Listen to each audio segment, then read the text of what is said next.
한번 따라해 봅니다. 순종하는 삶. 순종의 의미와 기본 자세.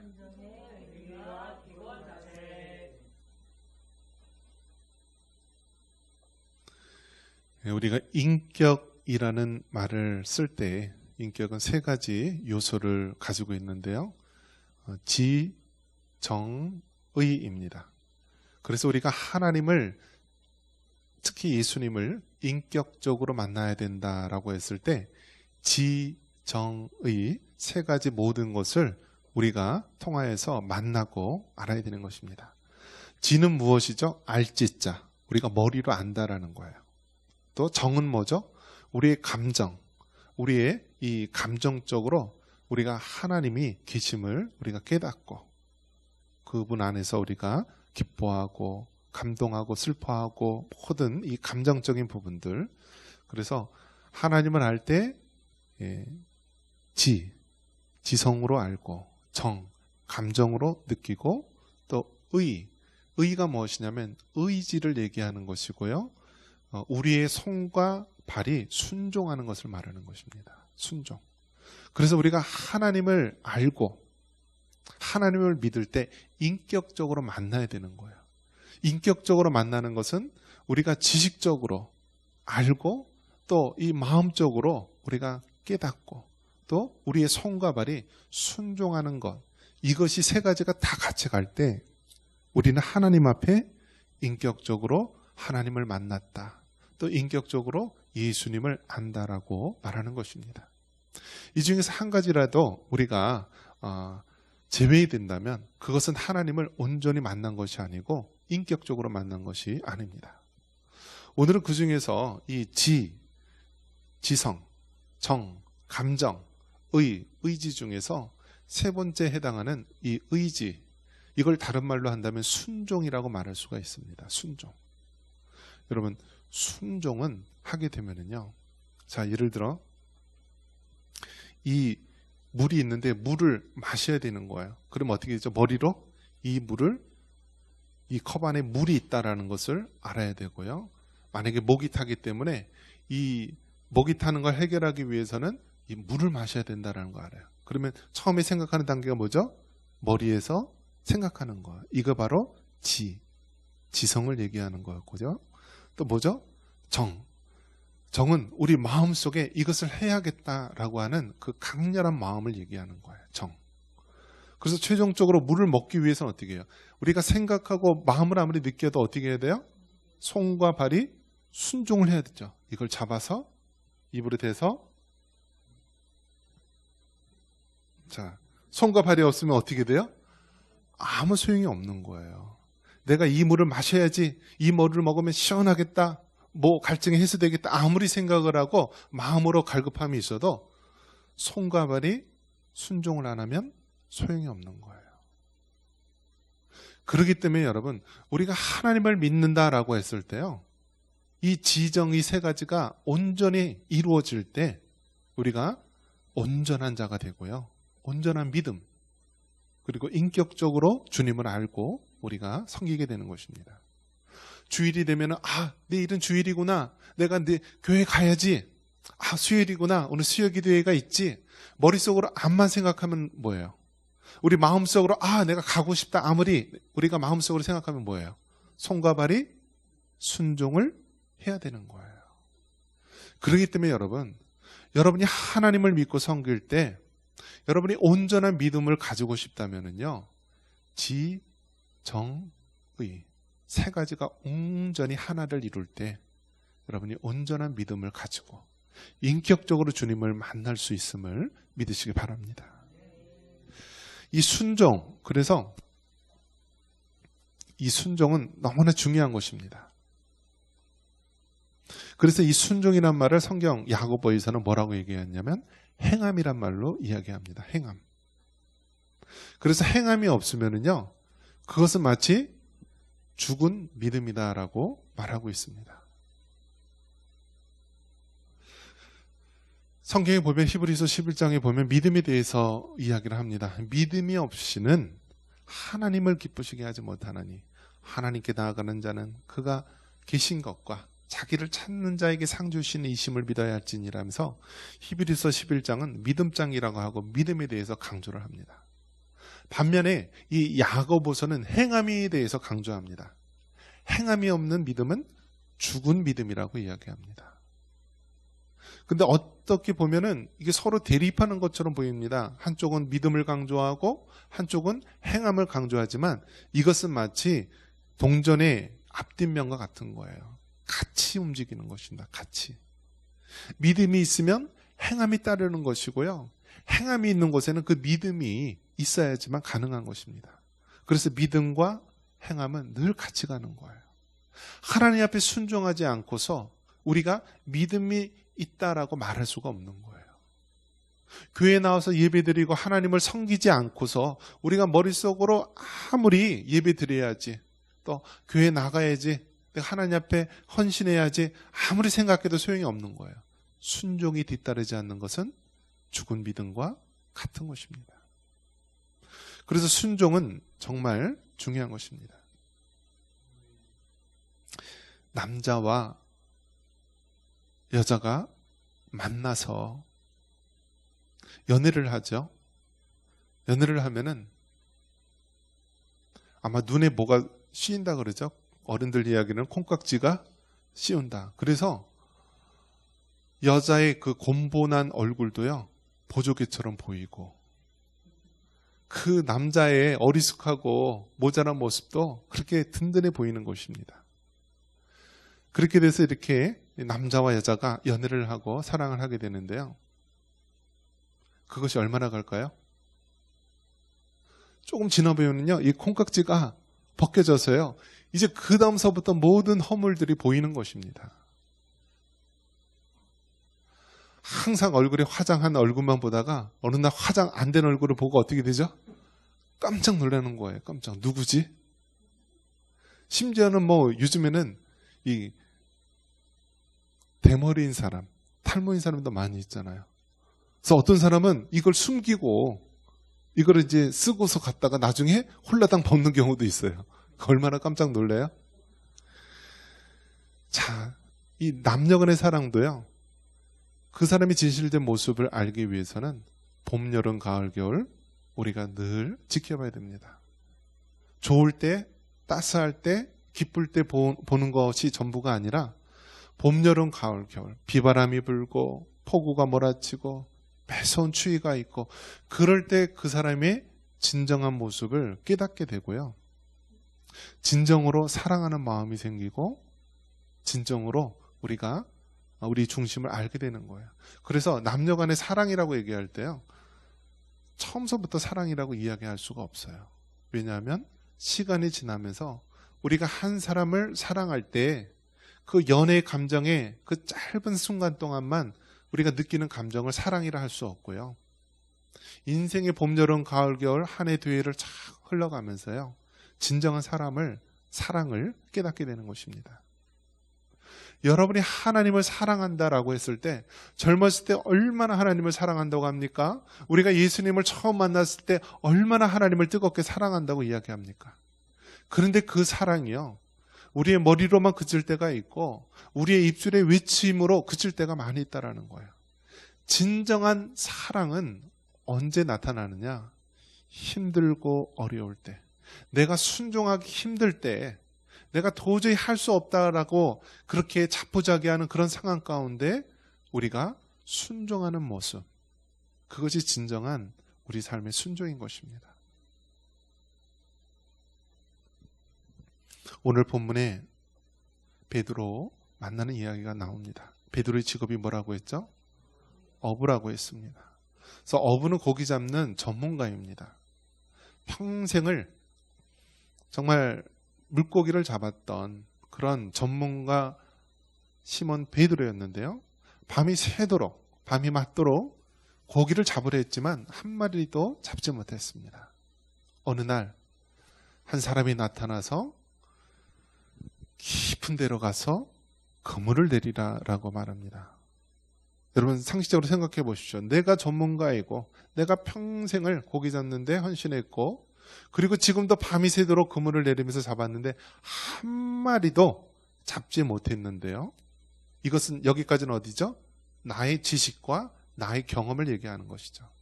그런데 갑자기 예수님이 나타나서 깊은 데로 가서 그물을 내리라 말하고 말합니다. 자, 어떻게 되는 건가요? 내가 아는 지식과 내가 아는 경험하고 지금 예수님이 말씀하는 것하고 서로 부딪히는 거예요. 내가 지금까지 했는데, 내가 물고기 잡는 전문가인데 내 지식이 그게 안 된다고 생각하는데, 내가 밤이 새도록 했는데 예수님께서는 깊은 데로 가서 그물을 내리라. 결국 여러분, 순종이라는 것은요, 순종이라는 것은 우리 머리로 이해가 되고 납득이 되고 이성적으로 우리가 받아들일 수 있어서 행하는 것이 순종이 아니라, 우리가 아무리 이성적으로 생각하고 내 지식과 경험과 다를지라도요, 하나님 말씀이기에, 우리 예수님 말씀이기에 따르는 것이, 이것이 순종입니다. 여러분, 오늘날 너무나 많은 사람들이 자기 방식으로 예수님을 믿어요. 자기 방식으로 하나님을 섬기려 해요. 그래서 내 생각하고 같으면은요, 그렇게 따르지만요, 내 생각과 다르면은 떠나요. 하나님을 떠나고 교회를 떠나고 떠납니다. 여러분, 진정한 순종은요, 내 생각과 다를지라도 하나님 말씀이기에 따르는 것. 이것이 바로 우리의 진정한 순종인 줄 믿으시기 바랍니다. 그래서 여러분, 순종을 하기 위해서는 우리에게 말씀하시는 분, 그 예수님이 누군지 알아야 되는 거예요. 여러분, 예수님이 누구신가요? 예수님은 하나님이십니다. 예수님은 하늘과 땅을 만드실 때 함께 하셨고요, 온 우주 만물을 지으실 때, 그 초석을 놓을 때도 함께 하셨던 분이 바로 예수님이십니다. 그리고 예수님은 친히 2000년 전 이 땅에 오셔서 사람들의 죄, 이 해결하지 못하는 이 죄를 해결하기 위해서 하나님이신 예수님께서 친히 인간의 몸을 입으시고 이 땅에 오셨습니다. 그래서 예수님은 누구예요? 참 하나님이십니다. 그리고 그 예수님은 참 사람이시기도 합니다. 우리와 같이 똑같이 성정을 가지고 있고 먹을 거, 또 잠을 자야 되고 모든 성정을 가지고 있지만, 다만 우리와 다른 것은 죄가 없으시다는 거예요. 그래서 여러분, 우리가 정말 하나님께 순종하고 정말 예수님께 순종하기를 원한다면 우리에게 말씀하시는 그분이 누구인지 우리는 알아야 합니다. 바로 예수님, 참 하나님이시면서 참 사람으로 오신 그 예수님을 바로 알 때 우리는 순종할 수 있습니다. 마태복음 28장 18절에 예수께서 나와 말씀하여 이르시되 하늘과 땅의 모든 권세를 내게 주셨으니, 그 마태복음 마지막 28장에 뭐라고 얘기했습니까? 예수님께서 하늘과 땅의 모든 권세를 바로 나에게, 예수님에게 주셨다라고 말합니다. 즉, 예수님은 모든 권세를 가지신 분이십니다. 그래서 우리는 그 예수님의 권세를 깨닫고 그분 권세 아래 우리는 순종해야 합니다. 자, 이렇게 예수님을 먼저 알아야 되고요, 또 우리 자신에 대해서 알아야 됩니다. 로마서 12장 1절에 그러므로 형제들아, 내가 하나님의 모든 자비심으로 너희를 권하노니 너희 몸을 하나님이 기뻐하시는 거룩한 산 제물로 드리라. 여러분, 로마서 12장 1절에 뭐라고 얘기했어요? 우리 자신을 산 제물로 드리라. 여러분, 이 말의 의미가 무엇입니까? 제물을 드릴 때요, 제물을 드릴 때 제물을 살립니까? 죽입니까? 하나님께서 아브라함에게 내 독자 이삭을 번제로 드리라고 했을 때, 여러분, 번제로 드리라는 것은 무슨 의미예요? 칼로 그 양이나 염소나 짐승의 멱을 따고요, 가죽을 바르고 각을 떠서 그것을 태워서 드리는 것이 바로 번제였어요. 그렇기 때문에 여러분, 우리를 산 제물로 드리라는 것은 뭐예요? 우리를 철저히 죽이는 거예요. 우리의 옛사람을 죽여야 되고요, 우리의 혈육과 우리의 교만과 우리의 아집으로 뭉쳐진 우리 옛사람을 철저하게 죽이는 것입니다. 그래서 여러분, 순종하기 위해서는 하나님이, 예수님이 어떠한 분이신지 알아야 되고요. 우리 자신이 어떠한 존재인지, 우리 자신은 정말 산 제물로 드려져서 온전히 죽어져야 될 자신임을 깨달아야 됩니다.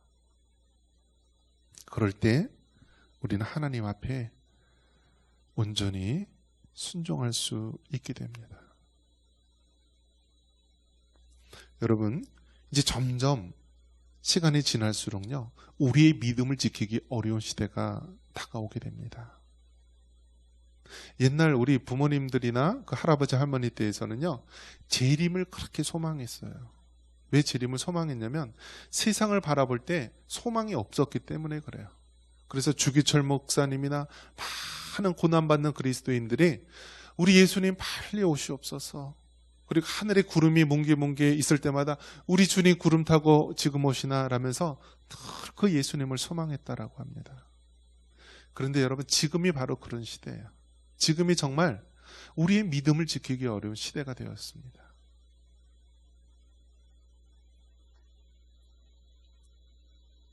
여러분, 교회에 가고 싶어도요, 계속 우리가 쇠뇌를 당하면은요, 교회 안 가게 돼요.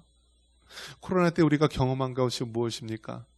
교회에 이렇게 가려고 하면은요, 이 주말서부터 막 이 주일 아침서부터 계속 문자가 옵니다. 확진자 몇 명, 뭐 모임에 가지 마세요. 사람들 모임에 가지 마세요. 계속 하다 보면은요, 처음에는 교회 가야지, 그래도 가야지 하면서 나중에 어떻게 돼요? 그래, 너무 확진자가 많으니까 이번은 안 가도 되겠지. 그래, 이번 달은 안 가도 되겠지. 그러다가 한 해, 두 해, 나중에는 정말 우리의 믿음도 다 바닥나고 없어요. 정말 믿음을 지키기 어려운 시대를 우리가 살고 있습니다. 여러분, 정말 우리 자녀 세대를 보면서 우리가 정말 탄식할 수밖에 없는 것은 무엇이냐면, 부모 세대보다 우리의 자녀 세대들이 더 믿음을 지키기 어려운 시대가 되었어요. 그래서 심지어 어떤 사람들은, 군인이나 공무원들은 아예 교회를 가지 말라고 그렇게 하니까요, 그 교회 가는 것이 자기의 직업을 내어놓고 가는 거예요. 자기의 목을 내어놓고 가는 거가 되는 거예요. 요즘에 위치 추적을 다 뭘로 해요? 위치 추적을요? 이 핸드폰으로 해요. 핸드폰으로. 근데 여러분, 모든 경찰이나 검찰이 이렇게 가면은요, 제일 먼저 확보하는 게 뭐예요? 핸드폰을 확보해요. 핸드폰을요. 그래서 이번에도 뭐 무슨 사건 딱 터지니까요, 그 사람이 어떻게 핸드폰을 창문 밖으로 휙 던지죠. 휙 던져요. 마침 뭐 약속이나 했듯이 누가 휙 주워갔는데요. 어쨌든 여러분, 이 핸드폰 이거 보면은요, 그 사람과 누구와 통화했는지 다 나오고요, 그 사람의 기록이 다 나옵니다. 기록이. 어디로 다녔는지요, 모든 기지국마다 여러분이 이렇게 접속한 게 다 나와요. 그래서 예전에 작년에는 이 광화문에서 무슨 데모들을 하니까요, 어떻게 조사를 했나요? 이 광화문에 있는 기지국에 30분 이상 체류한 사람들, 그 사람들은 집회에 참여한 것으로 보고 다 무조건 코로나 검사 받으라고 하고 막 얼마나 강요가 많았습니까? 지금은 어떻게 해요? 이 핸드폰을 통해서 그 사람을 확인할 수가 있어요. 통제가 될 수 있는 거예요. 그런데 앞으로는 어떻게 해요? 만약에 이것을, 핸드폰을 우리 몸에다 집어넣으면 어떻게 될까요? 우리 몸에다 만약에 핸드폰을 집어넣는다. 그러는 시대가 올 수도 있는 거예요. 정말. 그래서 기술이 어느 정도 발달을 했냐면, 베리칩이라고 그래서요, 이 쌀알 한 톨만 하다고 합니다. 이것을 주사기로 해서요, 우리 손 엄지와 검지 사이에 살 있는 부분에 이렇게 탁 넣어서 탁 넣으면은요, 이 안에 칩이 들어가는 거예요. 그러면 회사에 출근할 때도 출근 탁 이걸로 하고요, 버스나 지하철 탈 때도 탁 대면 되는 거예요. 그래서 심지어는 어떻게 해요? 마트에서 물건 살 때도 탁 대면 계산이 되는 거예요. 이것이 심지어 지금 이제 북유럽 지역에서, 일부 지역에서는 이게 시행이 되고 있습니다. 미국이나 이런 데서는 의료용으로 베리칩이라는 이름으로 사용되고 있고요. 앞으로는 우리의 신앙과 믿음을 지키는데 더 어려운 시대가 되었다라는 거예요. 더 많이 우리가 통제될 수가 있고요. 이제는 정말 이전에는 핸드폰을 놔두고 다니면 되겠지만 앞으로는 그렇게 하기도 힘든 시대가 된 것입니다. 여러분, 이러한 마지막 때, 정말 예수님이 오실 그 날이 우리 코앞에 다가왔는데도 불구하고 우리가 아직도 깨어있지 못하고 하나님 말씀에 순종하지 못하고 세상의 흐름 속에서 우리가 살아가고 있다면 우리 하나님의 마음은 아프실 것입니다. 여러분, 세상 모든 사람이 다 예수님을 떠나고 세상을 향해 나아갈지라도 우리는 예수님의 말씀이기에 깊은 데로 가서 그물을 내리라고 하는 그 말도 안 되는 소리 같지만은 예수님의 말씀이기에 순종하고 그 말씀대로 살아갈 수 있는 여러분 되시기를 주님의 이름으로 축원합니다. 이 시간 기도